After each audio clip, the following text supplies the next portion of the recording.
আসসালামু আলাইকুম। আপনারা কেমন আছেন? আশা করি ভালো আছেন। আলহামদুলিল্লাহ আমিও ভালো আছি। আজকে নিয়ে আসলাম পেঁপে রান্না করে দেখাবো।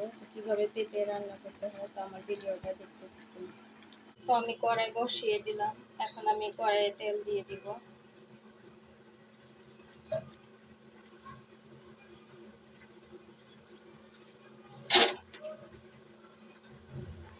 তো আমার কড়াইয়ের তেল গরম হয়ে গেছে। এখন আমি মাছগুলো ভেজে নেব।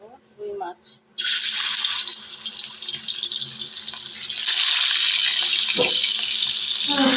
এক এক করে আমি মাছগুলো ভেজে নেব। এই যে আমার মাছ ভাজা হচ্ছে।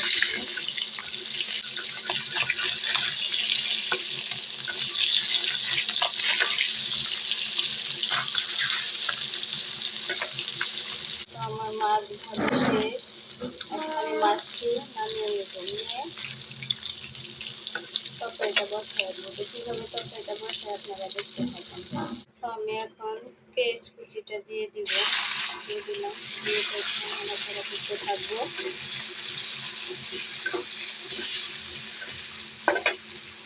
তো আমার পেঁয়াজ ভাজা হয়ে গেছে।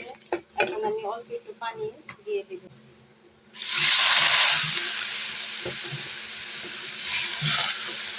এখন এক এক করে সব মশলা দিয়ে দিব।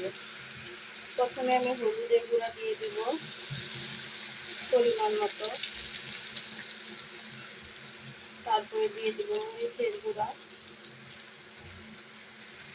পেঁপের তরকারি এত বেশি মরিচ দেওয়া উচিত না, অল্প একটু পরিমাণ মতো দিলেই হয়।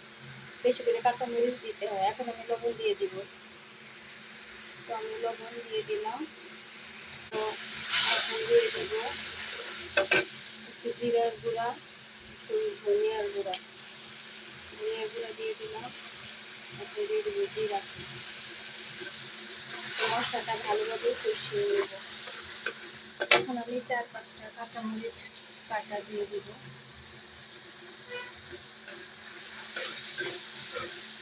মশলাটা কষাতে থাকবে এভাবে।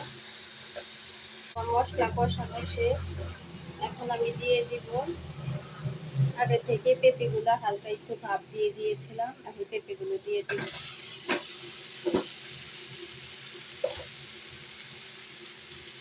এখন আমি ভালোভাবে নাড়াচাড়া করব।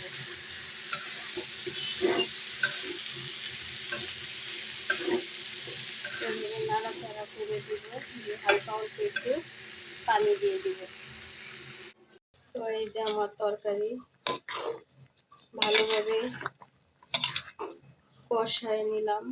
পেঁপে কষায় নিয়ে তারপর দিয়ে দিলাম অল্প একটু পানি দিয়ে মাছ দিয়ে দিলাম। এই যে আমার পেঁপের তরকারি তো হচ্ছে। তো আপনারা ভিডিওটা দেখতে থাকুন। এই যে আমার তরকারি রান্না করা প্রায় শেষ হয়ে গেছে। তো যদি আপনাদের খুব ভালো লাগে তাহলে অবশ্যই আপনারা বাসায় আমার মতো রান্না করে খাবেন। এখন গরমের সিজন, এই পেঁপে দিয়ে হালকা একটু ঝোল করে রান্না করলে যে কোনো মাছ দিয়ে খুবই ভালো লাগবে। তো আজ এই পর্যন্তই। সবাই ভালো থাকবেন। দূরের কাছে যে যেখান থেকে ভিডিওটা দেখছেন সবাইকে শুভেচ্ছা।